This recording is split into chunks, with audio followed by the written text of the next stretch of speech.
닷새 동안 우리에게 허락해 주신 축복의 성회의 마지막 날입니다. 아버지 하나님, 오늘 이 밤에 우리를 흔들어 깨워주심으로 잠자는 심령 하나도 없도록 다 깨어 일어나 주님을 향해 불끈 일어서서 말씀 듣고 실천하는 일꾼 되는 한 해가 되게 하여 주옵소서. 주 앞에 뜻을 정하여 다니엘처럼 주님 앞에 정성을 바치고 기도하는 솔로몬의 아름다운 예물처럼 주께서 받으신 바 되고 응답해 주심으로 놀라운 역사가 일어나는 2018년이 될 수 있도록 인도하여 주옵소서. 한 심령도 소외되지 않도록 아버지여 이 귀한 자녀들을 깨워 주시옵소서. 예수님 이름으로 기도하옵나이다. 아멘. 오늘 우리에게 주신 말씀은 사도행전 6장 3장 6절 말씀입니다. 사도행전 3장 6절 말씀 한 절입니다. 베드로가 이르되 은과 금은 내게 없거니와 내게 있는 이것을 네게 주노니 나사렛 예수 그리스도의 이름으로 일어나 걸으라 하고. 아멘. 사랑하는 여러분, 오늘 저녁에 특별히 계속 걱정하면서 아무래도 이렇게 하면 임방석 집사 회사 그만두라고 해야 하겠다 할 정도로 내 마음이 많이 아팠습니다. 그런데 오늘 임방석 집사가 예배 참석했습니다. 내 마음이 4일 동안 이렇게 흔들렸던 것을 그 아들이 알는지 모르겠어요. 오늘 임방석 집사 회사 다행히 잘리지 않은 것을 알고 고맙게 생각해야 돼요. 아마 특별한 일이 있었는지도 모릅니다. 많은 시간 주어질 때마다 한 사람 한 사람 얼굴이 살펴지는 것은 사실입니다. 우리는 닷새 동안에 하나님께서 우리를 깨우시되 이렇게 하셨습니다. 너의 아픔, 너의 피곤함, 너의 행복, 너의 마음, 그리고 오늘은 너의 소유입니다. 이 5가지의 주제가 2018년을 살아가는 우리들에게 하나님이 우리에게 주시는 열쇠인 줄로 믿습니다. 마태복음 16장 18절로 19절에 이 열쇠 말입니다. 또 내가 네게 이르노니 너는 베드로라. 내가 이 반석 위에 나의 교회를 세우리니 음부의 권세가 이기지 못하리라. 다 같이 19절 시작.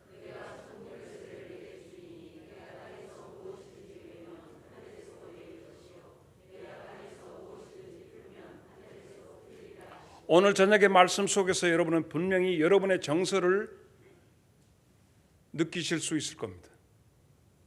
그러한 정서를 가지고 있다가 한 사람이 뒤늦게 일깨워 일어난 말씀을 우리는 만나게 될 것입니다. 어떤 사람이냐고요? 선천성 기형을 가지고 이 세상에 태어난 사람입니다. 안진뱅이라고 얘기하는데 나면서 안진뱅이였다. 풍선에 바람이 빠져버린 풍선처럼 너덜너덜해가지고 상체만 살아가지고 하체는 죽어버린 한 안진뱅이 사람. 그런데 나와바리라고 하십니까? 띄워주시죠. 나와바리. 나와바리라고 말하면 영향력이나 세력이 미치는 공간이나 영역을 속되게 이르는 일본 말입니다. 나와바리. 우리 말이 있습니다. 똥개도 자기 집에서는 반목을 한다. 아무리 사나운 개가 와도 똥개는 자기 집에서는 앙앙거리고 달라들면서 그 기세를 부리는 것입니다. 오늘 선천성 기형을 가지고 이 세상에 태어난 한많은 한 사람의 이야기가 있는데 나는 가끔 그런 생각을 해봅니다. 우리들 속에 우리의 영성이 기형을 가지고 있지는 않아. 왜냐하면 계속 그 말씀을 전파하고 알아들을만 하고 저 사람을 향해서 말씀이 쏟아지는 것 같은데 그 사람은 전혀 자기와는 무관한 얘기를 하고 다른 생각을 하고 있는 것을 볼 때 그건 기형이 아니야? 왜 이 말씀이 저렇게 안 들려지지? 그런 생각을 하곤 합니다. 그런데 또 하나는 베드로와 요한은 관습, 습관으로 오후 3시가 되면 성전에 기도하러 갔습니다. 관습으로, 습관적으로. 9시라고 하면 오후 3시입니다. 그 시간에 성전에 올라갑니다. 습관적으로 올라가는데 옛날하고는 전혀 틀립니다. 기도하러 하나님께 기도하러 올라갈 때 옛날에는 습관적으로 가서 하고 왔는지 모르나 어느 때부턴가 베드로와 요한은 전혀 다르게 기도하러 올라가는데 그 성전에서뿐만 아니라 과정에서 길바닥에서도 충만한 거예요.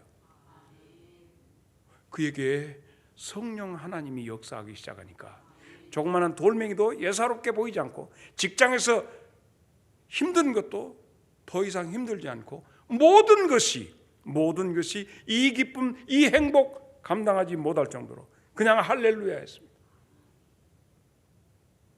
여러분 지금 습관적으로 매년 1일부터 5일 동안 우리 교회는 그렇게 한다 관습적으로 느끼실는지 모르나 나는 베드로와 이 요한처럼 여러분과 그리고 나에게 놀라운 하나님의 소통하심이 있기를 소망합니다. 그런데 성전 미문에서 근무하는 사람이 있는데 이 사람은 계약직이었는데 무기직으로 바뀌었다. 정규직이 됐어. 그 누구도 이 미문에서는 이 안진뱅이 올해부터 텃세를 누르고 나와바리를 주장하는 이 사람은 의당 거기에 있었던 사람으로 성전 미문에 수문장 역할을 하는 그 사람이었죠.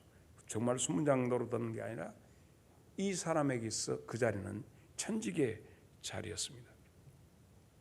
모든 사람들이 습관적으로 예배하러 기도하러 올라올 때 이 사람은 안진뱅인데 그 자리에 앉아서 Welcome to my world. 여러분 환영합니다. 내 영역에 오신 것을 환영합니다. 누가?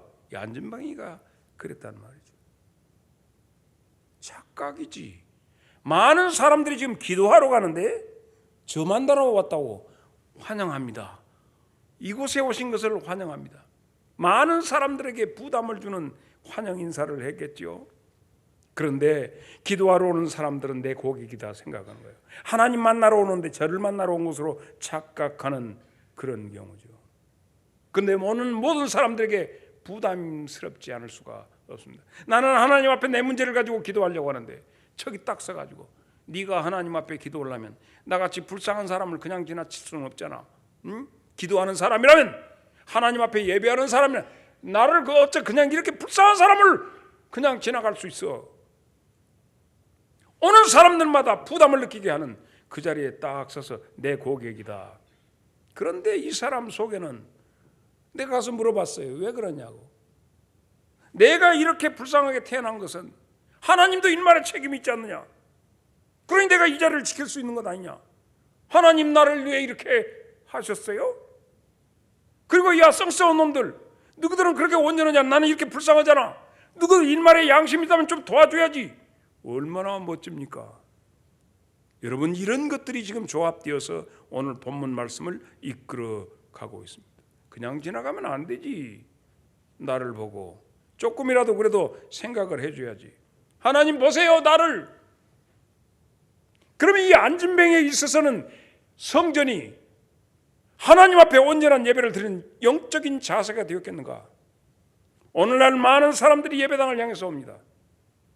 이 가운데 이런 영성을 가지고 온 사람이 없을까요? 이런 자세를 가지고 습관적으로 예배하러 온 사람이 없었을까요? 복잡합니다. 그러나 베드로와 요한은 과거에 습관적이었는데 전혀 다르게 그 길이 날마다 새로운 길이었습니다. 한때 6.25 전쟁 이후로 상위용사회라고 있어요. 상위용사. 이들은 깔쿠리 다리 하나 잃고 손도 잃어 그래야 깔쿠리 가지고 가서 정말 좀 주세요. 좀 두란 말이요. 내가 나라를 위해서 이렇게 해가지고 그 사람들이 원호 대상자가 나가서 그렇게 했습니다. 한때는 국가가 그걸 책임을 못 주니까 정당 활동할 때 가서 반대파에 가서 행패를 부려서 판을 다 깨기도 했습니다. 김대중 씨가 나온 데 가서 막 휘저었어요.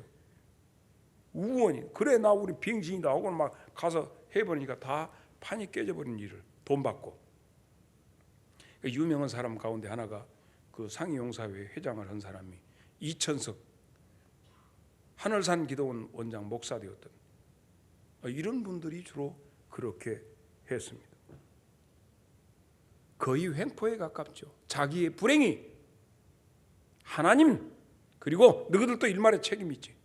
너희들은 혜택 받았고 나는 못 받았다 라고 하는 것이 이 속에 있습니다. 이런 모든 복합적인 정서가 있는 가운데 이런 말씀이 들려오죠. 우리를 보라. 많은 사람들이 시선을 분산시킵니다. 그 미문에 앉은 안진뱅이하고 눈을 마주치지 않으려고. 불편하니까요. 그 사람은 쫓아가면서 나를 봐, 좀 봐, 한 푼 줍시오. 그런데 오히려 그에게 시선을 맞추면서 다른 사람을 향해서 두리번거리는 그 사람에게 Look at me, 나를 봐라. 이렇게 얘기를 합니다. 누가 이게 이런 얘기를 했습니까? 안진뱅이에게. 성전은 어떤 곳입니까? 영적인 놀라운 소통의 장소인데 지금 그러니까 이 사람이 요즘식으로 깜놀이 무슨 말에 깜짝 놀랐다라고. 와, 이게 오늘 횡재를 맞는갑다. 그렇습니다. 아무도 자기에게 눈을 마주치지 않는데 오히려 자기를 보고 나를 봐라, 우리를 주목하라 하는 거예요. 이렇게 얘기하니까 깜놀, 느닷없이 웬 돈벼락.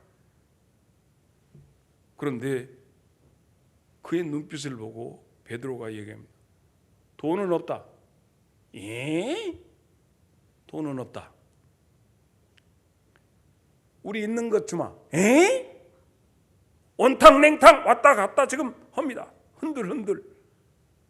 이게 무엇을 주신다는 것인가? 돈은 없다. 그러나 우리에게 있는 것을 너한테 준다. 나사렛 예수 그리스도의 이름, 다시 말해서 나사렛 예수 메시아의 이름으로 일어나 걸으라. 그래서 오늘 우리가 이 말씀에, 오늘 저녁 마지막 집회 저녁에 주시는 말씀의 중심은 네가 가진 것이 뭐냐, 소유에 대한 문제를 지금 하는 거예요. 미루어 짐작해 볼 수 있습니다. 성전 미문에 앉았으니 온갖 이스라엘의 전체 뉴스가 다 들려요. 그런 장사 하려면요 다 알아야 돼요. 분위기 봐야 돼요. 잘 알고 있습니다. 누구에 대해서 알았죠? 예수님에 대한 소문에 빠삭했습니다. 그때 예수님은 그렇게 불행스러운, 나면서부터 소경된 자가 누구의 죄입니까 하면서도 그 사람이 오면 그 사람을 고쳐주셨는데, 예수님이 성전의 마지막, 딴 때는 못 움직인다고 하지만 성전의 마지막 한 주간, 종려 주간 동안에 그렇게 날마다 주님이 왔다 갔다 하셨는데 왜 주님은 이 사람을 지나치셨을까? 나는 거기에 오늘 종일 꽂혔어요. 이 사람 속에 도대체 무엇이 있었을까요? 왜 주님은 그를 주목해 보시지 않았을까? 때를 놓친 사람이었습니다. 나는 사랑하는 여러분에게 있어 영적인 때를 놓치지 않기를 축복합니다. 자포자기의 세월을 살면서 예수님에 대한 소문이 엄청나게 들려요. 성전에서 예수님이 가르치시고 성전을 뒤집어 엎으시고 막 하는 모든 내용을 다 들었을 때 거기 앉아서 오히려 천하의 모든 지식이 자기한테, 모든 정보가 들은 것처럼 별인간이 다 나타나서 저가 메시아라고? 왜냐하면 온갖 사람들은 이 사람은 메시아가 아니다, 저 사람은 막 하나님의 이름으로 저 죽여한다 막 그 하니까 예수가 막 사람들 우원이 들어갈 때 소리 지를 캥이는 앉아 아이고 비아냥거리고 냉소. 그리고 예수님이 잡혀서 십자가 지실 때까지. 근데 십자가 지신 다음에 그래도 조금 나면서부터 소경된 사람 문둥이도 낳고 했는데 근데 나도 조금 무조건 해볼 것인데 이 생각을 가졌으리라. 성경에는 안 나와. 그러나 말씀 속에 들어가 보니까 그게 느껴져. 우리 목사님은 엉뚱한 얘기한다고. 그래, 엉뚱한 얘기 좀 할게요. 성전 미문에 앉아서 거기 아주 고정적으로 있는 사람이 근일 예루살렘에서 더욱이 그 성전에서 된 일을 몰라? 너무 잘 알지. 나는 거기에 이르렀습니다. 그 예수가 메시아일까 아닐까? 아닐까 길까? 길까 아닐까? 길까 아닐까? 이것 생각에 그들은 비우지 마. 네 신세를 봐. 네 입장에서 메시아라면, 그분이 네가 메시아로 고백했다면 네가 지금 거기 미문에 앉아 있겠어? 38년 된 병자에게도 가시는데 이런 마음을 가지고 있는 자에게 예수님이 가실까? 긴가민가 하는 자에게 주님께서 역사하실까? 바디메오가 소리 외쳤어. 나를 불쌍히 여기소서. 못 어기지가 더 소리 질렀어. 이런 믿음이 그 사람에게는 없었던 거예요. 그런데 오늘 우리를 주목하라 하는 두 사람을 통해서 뭐라고 했습니까? 후회하고 있는, 나는 이제는 기회를 잃어버렸다고 침통해하고 돈이나 하고 먹고 죽어야지 하는 그에게 나사렛 예수 메시아의 이름으로 너에게만, 그분이 내게 오셨다. 저분을 통해서, 저들을 통해서 그 예수님 만날 것인데 하고 후회하고 있는 나에게 기회가 주어졌다는 거예요. 기적은 그렇게 일어나는 겁니다. 오늘 또 마른 막대기 같고 보잘것없고 늙은 목사를 통해서 하나님께서 여러분을 일으키실 줄로 믿습니다.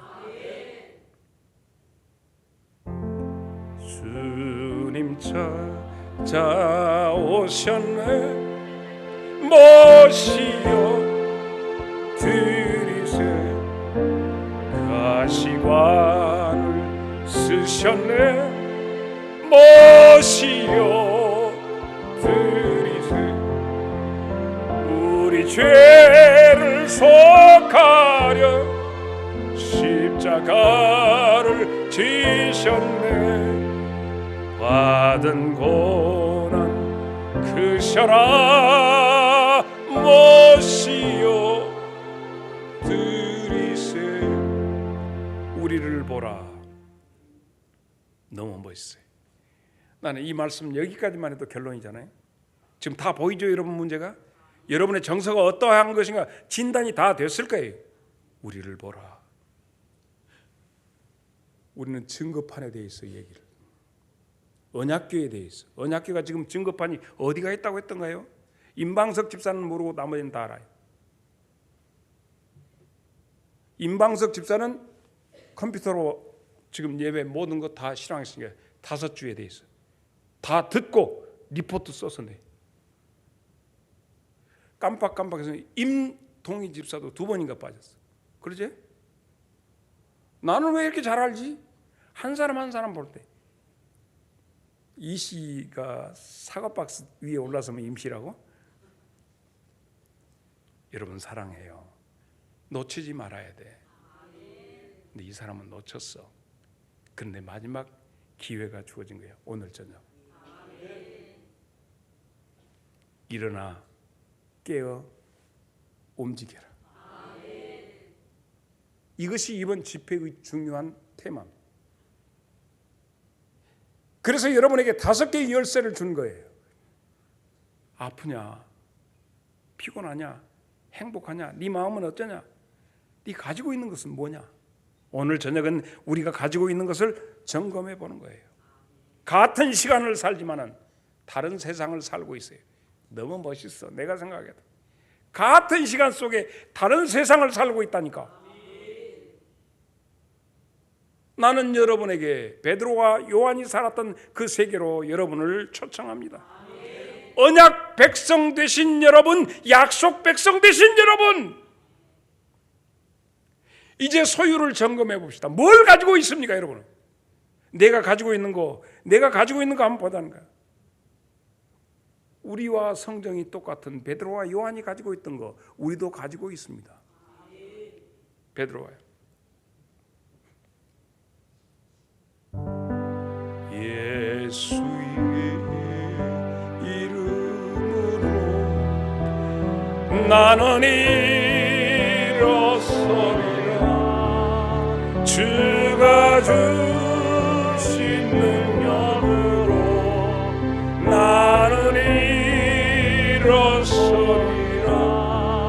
원수가 날 향해 와도 쓰러지지 않으리. 주가 주신 능력으로, 주가 주신 능력으로, 주가 주신 능력으로 일어서리. 우리의 소유는 뭔가? 은과 금이 아니라고 분명히 얘기했습니다. 그러므로 우리가 가지고 있는 거, 그걸 점검해 보자. 뭘 가지고 있느냐? 예수 그리스도입니다. 우리가 가지고 있는 제일 큰 것, 예수 그리스도인데 그 예수는 어떤 분인가? 내용이 알아야 돼요. 예수님의 옷만 가지고 있는 것이 아니라 예수님의 실체를 모시고 있어야 하는데, 그 예수님은 누구냐? 고금이 권사에게서 대속의 주님이십니다. 대신 죽어주시고 하신 그분이 내게 있다, 뜨겁게 얘기를 할 수 있어요. 날 위해서 죽어주셨다라고 하는 것은 내 재산이고, 널 위해서 죽어주셨다는 것은 그 사람에게 소유를 전달하는 거. 오늘 베드로와 요한이 나사렛 예수 그리스도 메시아의 이름으로 일어나 걸어라. 너도 그분을 모셔라. 날 위해서 죽으셨다는 것은 내 소유예요. 근데 이 소유를 가지고 저 사람에게 주는 것, 널 위해서 죽으셨다.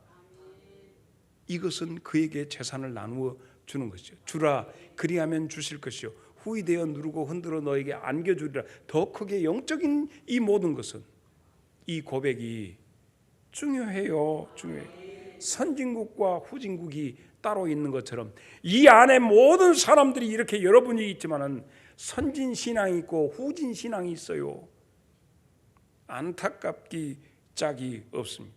고린도 전서 13장 11절. 내가 어렸을 때는 말하는 것이 어린아이와 같고 깨닫는 것도 어린아이와 같고 생각하는 것도 어린아이와 같다가 장성한 사람이 되어서는 어린아이의 일을 버렸노라. 교회 안에 유치한 교인도 있고 장성한 교인도 있음을 말씀해 주고 있습니다. 그래서 호세아 4장 6절은 뭐라고? 내 백성이 지식이 없어서만 알미 없다라고 하는 거예요. 여기에서 하나님의 그 놀라우신 대속의 은혜, 하나님의 귀한 사랑의 덩어리인 예수님을 알자, 깊이 알자. 그래서 어제 말씀의 내용이 그렇지 않습니까? 힘써 알자. 알매 세계는 머리로 아는 것이 있고 가슴으로 아는 것이 있습니다. 성경에서 안다라고 하는 것은 체험한다. 나에게는 남자를 알지 못하는 딸이 둘이 있는데 라고 하는 그 말 속에는 아직 남자와 동침하지 않는 처녀 딸이 둘이 있다, 그런 뜻이에요. 정말 남자 여자를 구분하지 못해서가 아닙니다. 이미 이것은 알지만 몸으로 체험하지 못했다는 그런 말씀입니다. 누가 후진국이냐? 앵무새처럼 리바이벌은 잘하는데 여기에 들어있습니다. 예수님이. 근데 여기에 예수님을 모시고 있는 사람하고는 전혀 다릅니다. 당시의 사회에서 굉장히 뛰어나고 모든 것의 엘리트, 모든 것 지도자의 위치에 있었던 사람들이 예수님 탄생할 때 나타냈던 것은 여러분 너무나도 잘 압니다. 마태복음 2장 4절로 6절에 헤롯 왕이 묻습니다. 왕이 모든 대제사장과 백성의 서기관들을 모아 그리스도가 어디서 나겠느냐, 메시아가 어디서 나겠느냐, 그랬더니 대답이 즉답이 나옵니다. 유대 땅 베들레헴이오니 이는 선지자들로 이렇게 기록이 되어 있습니다. 증거가 이겁니다. 어떻게 나왔냐? 유대 땅 베들레헴아, 너는 유대 고을 중에서 가장 작지 아니하다. 네게서 한 다스린 자가 나와서 내 백성 이스라엘의 목자가 되리라. 이렇게 되었습니다. 이렇게 빠삭하니 어디서 태어날 것도 아는 이들 중에서 한 종자도 예수님 메시아 하나님을 이 땅에 오신 것에 대해서 영접한 자는 씨도 없습니다. 압니다.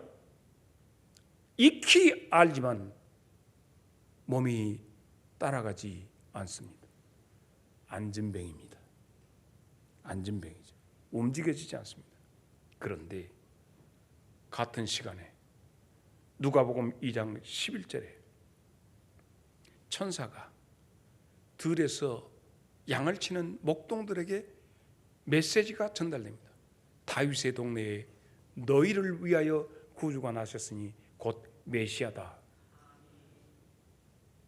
이 얘기를 듣고 그들은 양떼를 그냥 놔두고 20절 목자들이 자기들에게 이르던 바와 같이 듣고 본 그 모든 것으로 인하여 하나님께 영광을 돌리고 찬송하며 돌아가더라. 예수님을 경배하지 않습니까? 예배는 머리로 하는 것이 아니라 가슴으로 하는 겁니다. 여기서 움직여지는 겁니다. 나는 우리 장성제일교회 모든 성도들에게 살아계신 하나님을 믿는다면, 전지전능하신 하나님을 믿는다면 그 하나님의 마음에 합하게 하나님에게 매달리는 자녀가 되기를 축복합니다. 안진뱅이에 있어는 꿈이 있습니다. 메시아가 이 땅에 오시면, 메시아의 세상이 되면 모든 병든 자들을 고치시고 봉사도 눈뜨게 하고 놀라운 세계가 올 것이다 하는 것은 알고 있었습니다.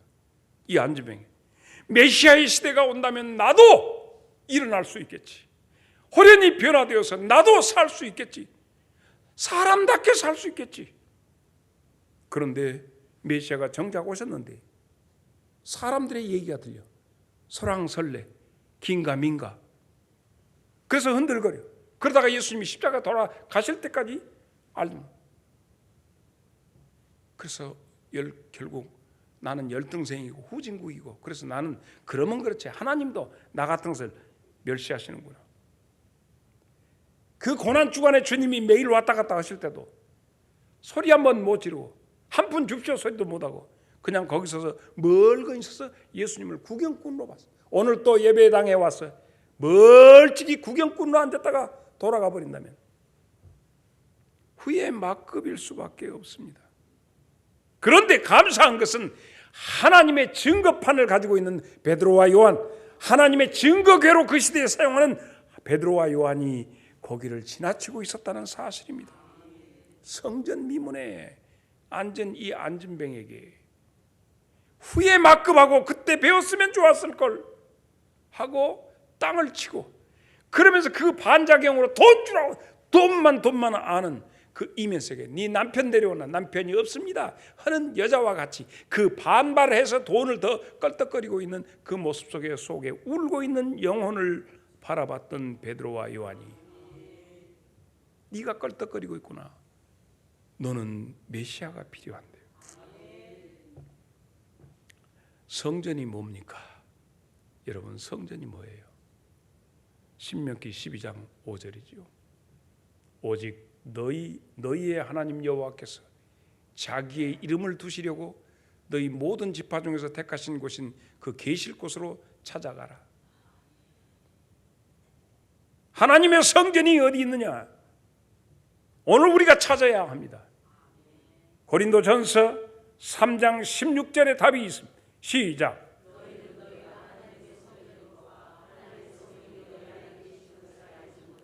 미문에 앉아있는 안진뱅이는 성전을 본 거예요. 하나님의 증거판이 그 앞에 서서 그 메시아를 나는 잃어버렸다, 메시아를 그냥 떠나보냈다 하면서 이제는 돈밖에 없다 하고 있는 그에게 우리를 보라. 은과 금은 내게 없지만 내게 있는 것으로 네게 준다. 왔다 갔다 쌍 나사렛 예수 메시아의 이름으로 명하노니 일어나라. 그 메시아가 자기에게 찾아왔다는 거예요. 메시아가 저거 보내셨군요. 여러분, 오늘 저녁에 이 밤이 그러한 밤이 되기를 바랍니다. 메시아 예수 그리스도가 베드로와 요한에게 있었다면, 두 번째로 베드로와 요한에게 있었던 것은 죄사함과 영생 천국이 있었습니다. 어떤 교인은 평생 그럭저럭 교회 다니다가 아까 여기서 목사님이 찬양 인도하고는 그런 모습을 보면서 이렇게 매일 저녁에 내가 뒤집어지지 않고 깨지 않다가 보면 나이가 들면 점점 총기도 사라지고 하게 되면 그냥 습관적으로 교회에 왔다가 어느 순간에 하나님, 나 몸이 이상해 하다가 하나님 불러가실 때 속에 아무것도 없이 도대체 내가 믿는 이제 이렇게 죽는가 봐 하는 공포만 엄습해 올 것인데, 텅 빈 아무것도 없이 살고 싶은데 여기에는 아이고 다음에 다음 세상에 이러든지 여가 진짜가 좋은데 나는 여기, 왜냐하면 여기밖에 모르니까. 그래서 베드로가 그들에게 선언하는 내용이 사도행전 2장 36절로 42절. 그런 적 이스라엘 온 집은 확실히 알아라. 너희가 십자가에 못 박아 죽인 이 예수를 하나님이 주와 메시아 그리스도가 되게 하셨느니라. 그들이 이 말을 듣고 마음에 찔려 베드로와 다른 사도들에게 물어, 우리가 어찌 하면 쓰겠습니까?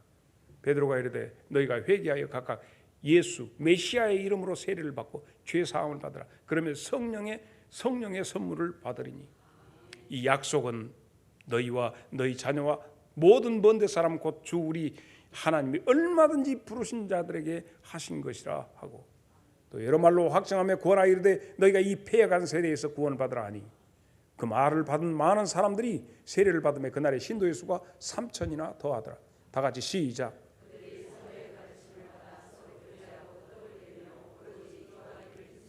이 말씀은 뭘 말합니까?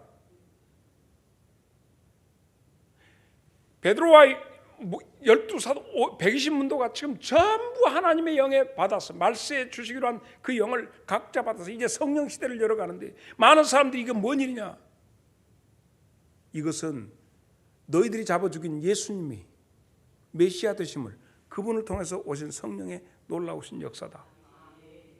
우리가 메시아를 죽였어요? 그거 어쩌면 쓸까요? 여기입니다. 지금 뭐죠? 자, 오늘 이 안전방위가 일어났지요. 3장 11절 보실까요?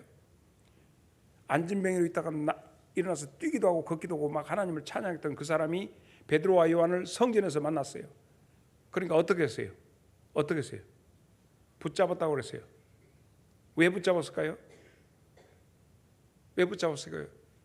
꿈에도 그리고 후회했던 메시아가 저들에게 안에 있으니, 다시 말해서 증거파인 저 안에 있으니 붙잡고, 이 모든 백성이 크게 놀라며 달려나가 솔로몬 행각이라는 거기에, 그 안진뱅이는 우리가 아는, 너무너무 확실하게 아는, 근데 그 사람이 빈 풍선 같은 데 막 바람같이 일어나면 거기 일어나서 뛰기도 하고 걷기도 하니 이 놀라운 일. 그래서 이 사람이 붙잡고 이 사람들이 나를 오늘 이 사람 절대 안 놔. 근데 우리 보십시다. 이 못 쓰는 사람들이 힘이 어디가, 이동호 집사 힘이 어디로 가? 손으로 가죠. 꽉 붙잡아갖고 베드로와 요한을 놓지 않습니다. 자연스럽게 솔로몬 행각으로 모이게 되지요. 그래서 베드로와 요한이 그들에게 12절로 16절 얘기하죠. 베드로가 이것을 보고 백성에게 말하되, 이스라엘 사람들아, 이 일을 왜 놀랍게 여기냐? 우리 개인들의 권능과 경건으로 이 사람을 걷게 한 것 같이 왜 우리를 보냐? 우리가 한 것 아니야. 아브라함과 이삭과 야곱의 하나님, 곧 우리 조상의 하나님이 그의 종 모세 예수를 영화롭게 하셨느니라. 너희가 예수님을 메시아로 보냈는데 너희가 그를 넘겨주고 빌라도가 놓아주려고 하는데도 너희가 죽이라고 그 앞에서 거부했고, 너희가 거룩하고 의로우니 무슨 죄가 있으냐? 도리어 살인한 이 바나바를 놓아주기로 너희들이 그랬잖아. 너희가 생명의 주님을 죽였어. 그러나 이 너희가 죽인 그를 하나님이 죽은 자 가운데서 살리셨어. 오늘 우리가 그 일의 증인이다. 그 이름을 믿는 그 믿음이 너희가 보고 아는 이 사람을 일으켰어. 그 예수, 너희가 죽인 예수로 말미암아 이 난 믿음이 너희 모든 사람 앞에서 이 일을 이렇게 행하여 완전히 낫게 하였다. 자, 여러분, 이 사람을, 지금 너희가 보는 우리를 붙잡고 있는 이 사람에게, 너희에게는 없는데 이 사람에게 예수 그리스도 대속의 주님이 임하여 계신다. 안진병이 된 이 사람이 너희들보다 훨씬 더 하늘의 소유를 가지고 있다. 예수를 가졌다. 예수의 이름. 사랑하는 여러분에게 다시 묻고 싶습니다. 요한복음 1장 12절이 어떻게 들려집니까? 영접하는 자, 곧 그 이름을 믿는 자들에게는 하나님의 자녀가 되는 권세를 주셨습니다. 여러분, 이게 어떻게 받아지는 거예요? 흔히 있는 성경, 우리가 암송하는 내용, 익숙한 내용입니까? 여기로 익숙합니까? 유대 땅 베들레헴에서 났어요. 그런데 한 종자도 예수님에게 가서 무릎 꿇고 경배한 자가 없어요. 그러나 들판에서 가슴으로 받아들인 사람은 가서 예수님께 경배를 했습니다. 여러분의 소유는 무엇입니까? 손에 잡고 있는 것이 어떤 소유입니까? 손에 있는 부귀보다 주를 더 사랑하는가? 이슬 같은 목숨보다 주를 더 사랑하는가?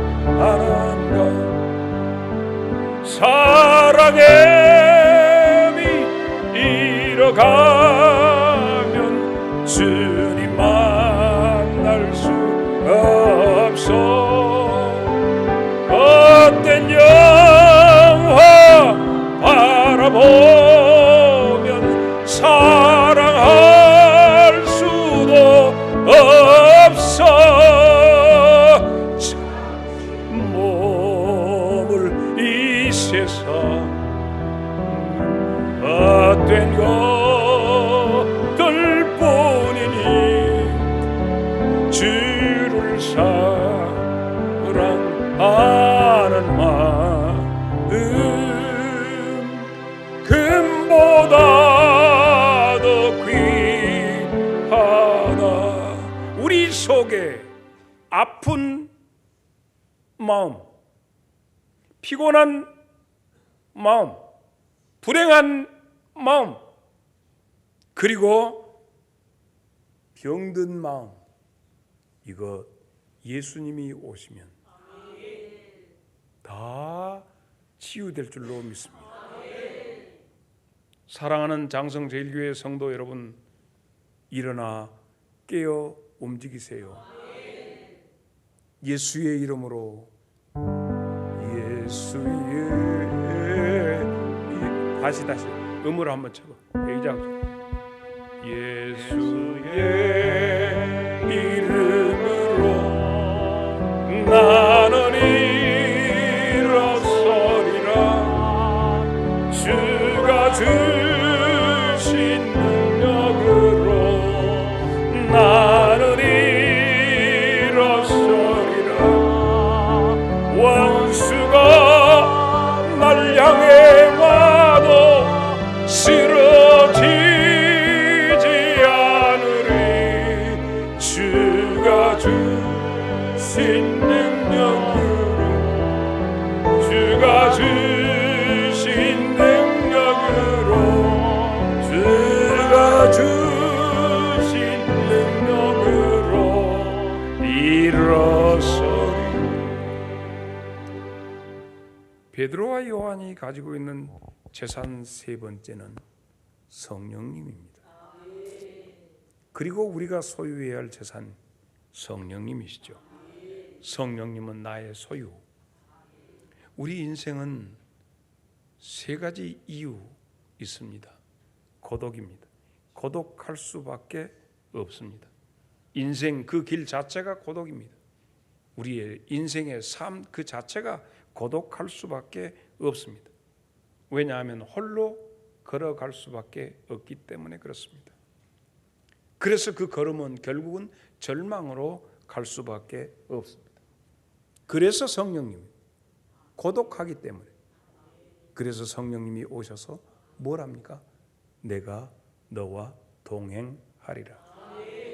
요한복음 14장 18절입니다.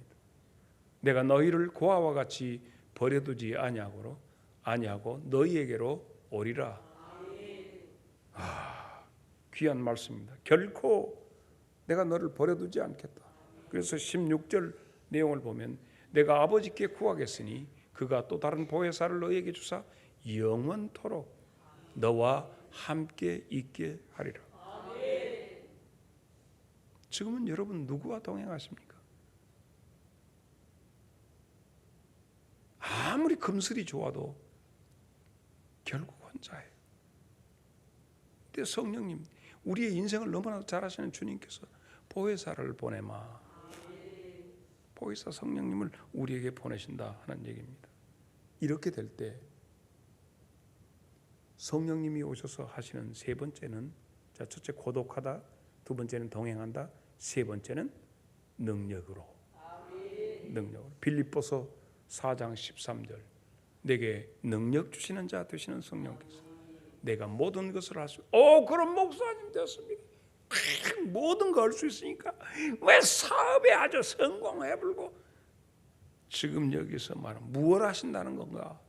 무슨 능력을 우리에게 주신다는 건가? 빌립보서 4장 8절을 봅니다. 끝으로 형제들아, 무엇에든지 참되며 무엇에든지 경건하며 무엇에든지 오르며 무엇에든지 정결하며 무엇에든지 사랑만 받을 만하며 무엇에든지 칭찬, 무슨 덕이 있든지 무슨 기름이 있든지 이것들을 생각해서 이것, 이거 다 네게 능력 주시는 자 안에서 할 수 있는 일. 사업한다는 얘기가 아니에요. 주님 앞에 나가는, 주님이 원하시는 삶을 살고 주님 앞에 영광 돌리고 열매를 맺게 해주신다는 것입니다. 무엇이든지 능하게 하시는 성령님이 우리와 함께 계심으로 경건에 나는 이루지 못하지만 주의 영이 함께 하심으로 이 모든 것을 이루게 한, 그러므로 더 이상 무능한 후진국형 신앙자가 아니라 유능한 선진국형 신앙자가 될 수 있는 것은 성령님이, 이 재산을 가진 자만이 알 수 있다는 거예요. 이 시대, 성령 시대 때 여러분 기도해야 할 것이 뭡니까? 장수무병 흐지부지 뽀뽀라고 왕땅하고 이렇게 이 땅에서만 그렇게 살 아니지요. 결론입니다. 세 번째로, 내게 있는 그것은 사랑의 힘입니다. 이 사랑의 힘으로 오늘 이번 5일 동안 연속 집회의 마지막 대미는 내게 있는 것 이것으로 너에게 주노니 사랑하지 않고는 될 수 없습니다. 사랑을 받아본 적이 없는 사람은 그 사랑을 알지 못하고 그 사랑을 할 수가 없습니다. 이 땅에서 사랑을 받아봐야 합니다. 어느 부자가 있습니다. 어느 목사님하고 아주 잘하는 사람인데 엄청나게 부자입니다. 한 달에 수입이 우리들하고 계산이 안 될 정도로 벌립니다. 그래서 그 집에는 온갖 것들이 호화의 극치를 달아요. 그의 몸에도 그의 자동차에도 모든 것을. 그런데 이 사람은 이상하죠. 다른 데 가서 구멍가게에서 물건 사는데 그 사람이 좀 넉넉하게 나머지는 팁으로 이렇게 해도 되는데 다른 사람보다 훨씬 절반으로 막 물건 후려치니까 그 사람이 오면 구멍가게에서도 그냥 그 마을에서 동네에서도 그 사람 오면 피해. 짜장면 집에 가서 중국집 먹더라도 막 종업원들한테 갑질을 지나치게, 주차장에서도 갑질합니다. 동네에서도 갑질. 많은 사람들이 그 사람 볼 때 송충이 보듯이 해버립니다. 문둥병자처럼 그는 돈을 가지고 있었지만 쓸쓸하게 살고 있습니다. 그러나 그는 아직 참 사랑을 경험하지 못했기 때문에 그리 사는 겁니다. 많은 사람들에게 상처를 줍니다. 우리 주위에 돈이 없어도 대신 딴 것 가지고 갑질하는 사람들이 많습니다. 조그마한 것만 있어도 갑질하는 사람이 있습니다. 그런데 그들이 정말 예수 그리스도 안에서 참 하나님의 사랑을 받아본 적이 있다면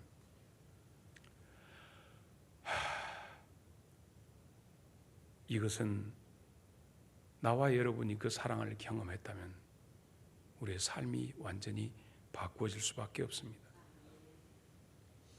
다 줄 수 있습니다. 시편 34편 8절 다 같이 시작. 선하심을, 그 사랑하심을 맛보아 안다. 주는 자와 받는 자밖에 모르는데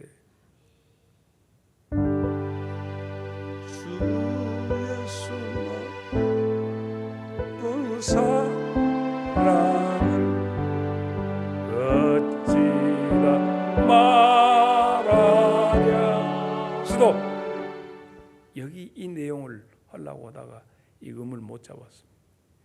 주 사랑 받은 사람만 그 사랑 알고 예수님의 사랑을 경험하도록. 예수님은 하나님의 사랑의 덩어리입니다. 그래서 그 사랑을 경험하다 보면 이제는 내 생명 모든 것도 주의 제단 위에다가 올려놓을 수 있습니다. 그 사랑의 힘이 내게서 솟구쳐 올라오기 때문에 그렇습니다.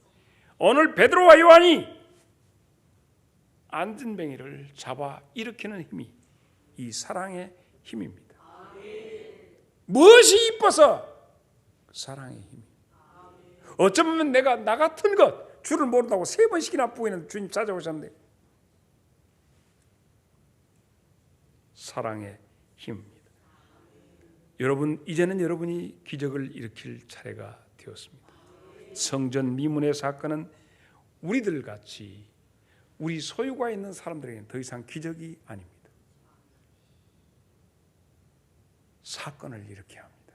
사건을 일으키는데 무엇이냐? 소유의 문제입니다. 무엇을 가지고 있느냐? 증거판, 증거교회 되신 여러분, 이제 하나님의 증거판들이여 일어나시기 바랍니다. 찬양팀들 나와서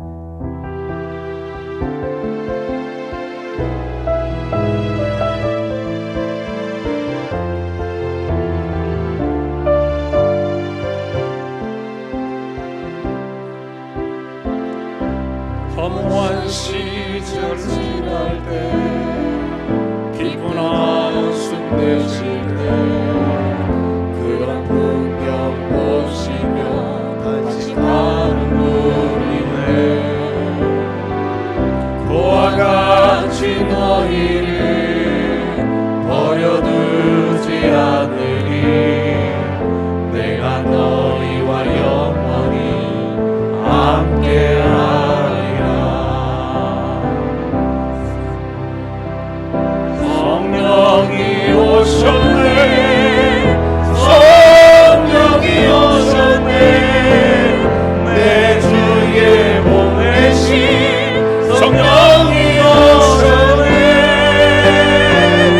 우리 인생 가운데 친히 찾아오셔서 그 나라 꿈꾸게 하시네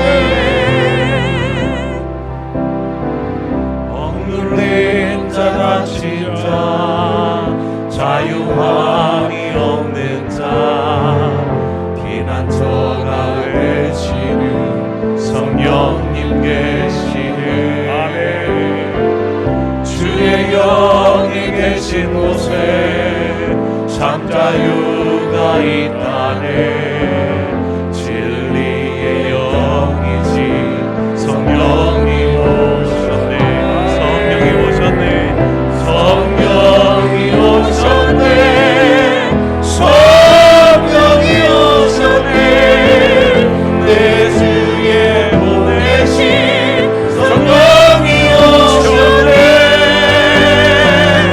우리 인생 가운데 친히 찾아오셔서 그 나라 꿈꾸게 하시니 성령이 오셨네